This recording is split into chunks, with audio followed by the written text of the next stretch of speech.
Hi, I'm Kathy Levinger. In this lesson we're going to graph square root functions. Let's start by looking at a graph. What we want to do here is fill out the table of values shown and plot the resulting points to get a graph of the square root function shown below. We're going to check our graph with a calculator, and we're going to try to state the domain and range of the function by looking at the graph. Well, let's start by working by hand. In our table, I've chosen x values of 5, 6, 7, 9, and 14, kind of conveniently chosen, as you'll see. Starting with the x value 5, putting it into the function, I want to find f of 5, which will be the square root of 5 minus 5, or the square root of 0, which is 0. So I'll fill that in the table. Now using 6, I want to find f of 6, which for this function will be the square root of 6 minus 5, which is the square root of 1, or the number 1. Now 7, f of 7 is going to be the square root of 7 minus 5, which is the square root of 2. Now I'm going to want to be able to plot this point, so it'd be good if I knew approximately where to plot it on the axis. Turns out, and you can use a calculator to check, that the square root of 2 is about 1.4, and so that'll be a convenient number that I can use to graph. It's close, not exact. Now 9, I want to find f of 9, which is the square root of 9 minus 5, or the square root of 4, which I know is 2, and then 14, f of 14 is the square root of 14 minus 5, or the square root of 9, which is 3. And so what I have is a table of values that I can plot and graph. So let's copy those onto another piece of paper. Here's our table. I have 5, 6, 7, 9, and 14, and function values 0, 1, 1.4, 2, and 3. Now, using those, I'm going to draw a coordinate system. Notice that they're all positive, both sets of values, so I can keep that in mind as I draw my axes. Here's the x, here's the f of x axis. On the x-axis, I need 5, 6, 7, 8, 9, so let's see, 1, 2, 3, 4, 5, 6, 7, 8, 9, there's 9 and 7, 10, 11, 12, 13, 14. So you can see that those are labeled. In the vertical direction, I need the numbers 0, 1, 1.4, 2, 3. So let's just pick a convenient scale. Here's 1, here's 2, and 3. So we're going to plot some points. When x is 5, f of x is 0. When x is 6, f of x is 1. 7 corresponds to 1.4. 9 corresponds to 2. Let's see. And 14 to 3. And I'm going to connect those. They're not, or they don't fall along a straight line. They fall along a curve that roughly has that shape. Now, what I want to do is, from this graph, write down the domain and range, and then we're going to grab a calculator to check our graph. Let me remind you that we're working on the function f of x equals the square root of x minus 5. The domain, when you're looking at a graph, is read from left to right. It's the x values that the function is plotted for. Our domain is from 5, including 5, to positive infinity. The x values begin here at 5 and go to the right continuously. The range, when you're looking at a graph, is the set of y values, or f of x values, or function values. Those are 3 ways to describe range values, from bottom to top. The lowest function value I have here is 0, and the function values continue up from there. So the range is 0 to infinity. Let me point out, though, that I chose to start my table at 5. If I had started my table at an x value less than 5, for example, 4, 4 substituted for x here would give me the square root of 4 minus 5, or the square root of -1, which is not a real number and therefore won't be plotted in a real coordinate system. Well, now we're ready to grab a calculator and check this graph. So on our calculator, we're going to enter the square root of x minus 5 in y equals. So here we are, y1 equals. Choose the square root. Inside that, enter x minus 5 close parentheses. And let's think about a window that'll show us what we saw when we plotted by hand. We plotted from an x min of 0 to an x max of 14. Let's go to 15, just a little beyond what we used. Leaving a scale of 1 will be convenient. The y values that we plotted extended from 0 to 3. Let's go to 4, just to extend a little bit beyond what we chose to plot. And now I'm ready to graph. And I get a graph of the function. That's very similar to what I graphed by hand. I want to point out a calculator problem. I don't know if you'd consider it a problem, but a calculator bit of information here. The calculator has a hard time plotting points all the way to the axis. This is a case where you need to know that the curve actually begins on the x-axis at 5. Well, let's continue with our discussion of square root functions and try another graph. In a similar way, we want to fill out a table of values and plot the resulting points. We're going to check our graph with a calculator as well as state the domain and range. This time our function is g of x, and it is the square root of x minus 5. Notice the minus 5 this time is outside the square root. Well, starting with 0, I want to find g of 0, so I'll find the square root of 0 minus 5, or 0 minus 5, which is -5. And I'll write that in the table. Now 1, g of 1, is the square root of 1 minus 5, or 1 minus 5, which is -4.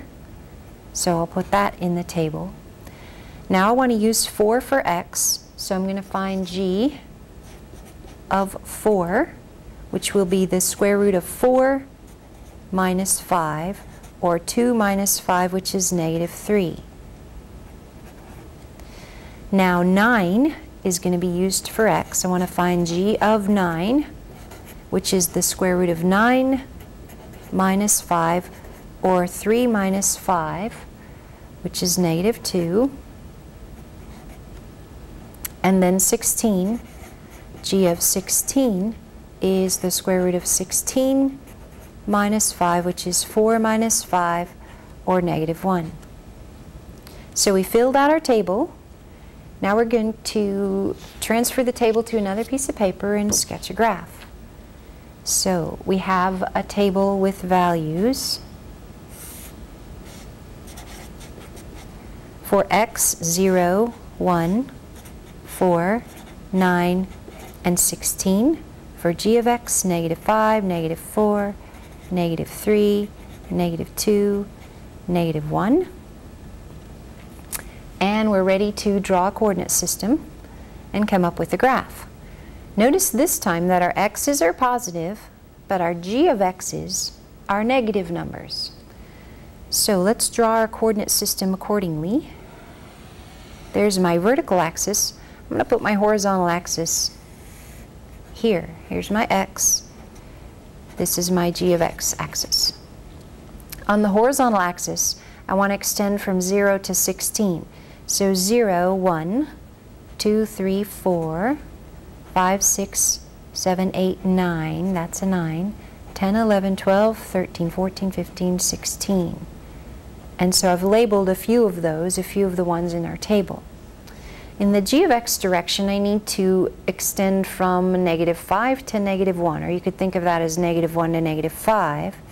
1, 2, 3, 4, 5, negative 5, negative 1, and we can, whoops, that's negative 2, negative 3, negative 4. Okay, let's plot some points.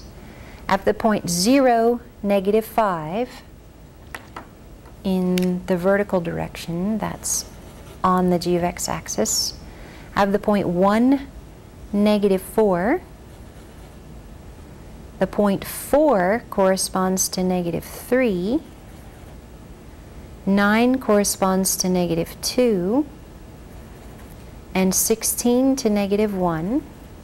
And if I connect those with a curve, I get a curve similar in shape to the one we graphed a few minutes ago, but shifted down 5 units. Now I want to look at this and write down the domain and range. The domain is the x's that are covered from left to right. This graph begins at 0 and extends to the right. So its domain is 0 to infinity. The range is the g of x, or function values, from bottom to top. This begins at negative 5 and extends upward without bound. So it goes from, or its range is from negative 5 to infinity. Remember that the function, because we're going to grab our calculator, is square root x minus 5, where the minus 5 is not in the square root. And let's grab a calculator and graph that. So in y equals, we're going to enter the square root of x, close parentheses there, and outside the parentheses and outside the square root, put minus 5. Now let's think about a window that'll show us what we plotted a few minutes ago. An x-min of 0 is appropriate.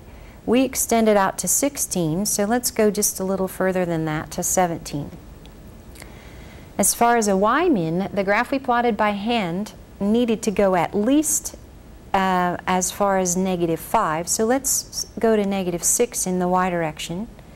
Extending to a y max of 4 is much more than we had. Let's extend to a y max of 1 so we can at least see the x-axis. If we push graph, we see a graph that's very similar to the one we plotted by hand. Notice how important it is to pay attention to the window that you're using, so your graph on your calculator looks like the one you graphed by hand. Well, let's continue with this discussion of square roots and look at an application. Here we have the length of one side of the square base of a 3-inch high box is a function of its volume, where L, this is an L, equals the square root of the fraction V over 3. V is the volume in cubic inches, and L is the length of one side of the square base in inches. The first thing we want to do with this is find the length of the side of a box of this type that has a volume of 75 cubic inches.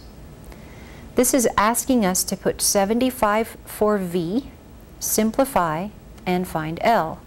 So L is going to be the square root of 75 over 3.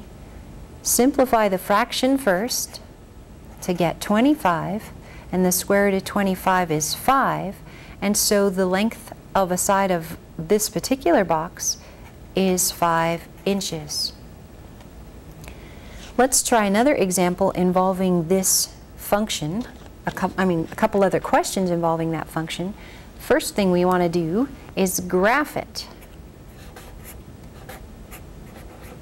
So let's grab a calculator and see what we can do to come up with a graph of this.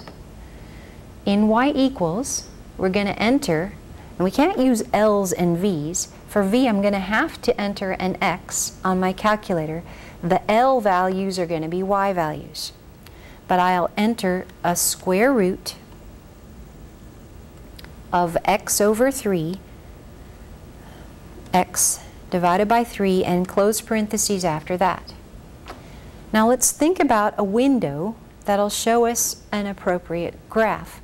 we want to come up with a window that shows for the x's different volumes, and the one we worked with a minute ago in the example was 75. A minimum of 0 is appropriate because volume isn't negative. 75 was what we had as a volume in the previous example. Let's go a little more than that to say 100 as an x max value, chosen a little bit arbitrarily.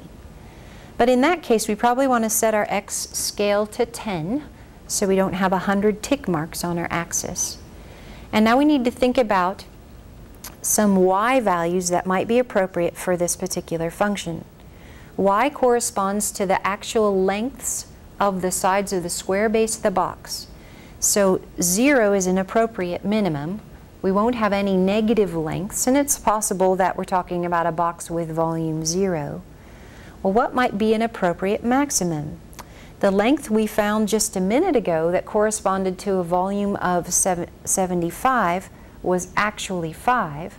So let's go a little more than that, maybe to 6 or 7, picking one of those arbitrarily. Let's look at a graph, remembering that we can always come back and change our window if we don't like how our graph looks. And so there's a picture of this particular function. Let's translate that to our paper, scaling accordingly. So on our paper, we're going to put some axes. Remember that the horizontal axis is different volumes and the vertical axis is different lengths. We had chosen 0 to 6, 1, 2, 3, 4, 5, 6 as our y max, or y min and max, and 0 to 100 as our minimum and maximum volume. So that means 50 is somewhere in the middle here. I also do know, by the way, that if the volume's 75, that the length is 5. Maybe I should label 5 so you know I'm using that. So I do want to contain that point, and I'm just going to sketch a rough graph of this particular function. Well, let's see what the next question we want to answer is. From the graph, we're going to estimate the volume of a box in which one side of the square base has length 1 foot. Well, we're going to use the graph and our graphing calculator. And what we're interested in is the volume that corresponds to a length of 1. On our calculator, what that means is we want to know if y is 1, what's x, translating to the variables on a calculator. Well, let's hit the trace button. That puts a cursor on the screen, and we want to move the cursor, in my case, to the left until the y value is pretty close to 1. It's at 3, 2, I'm trying to get close to 1.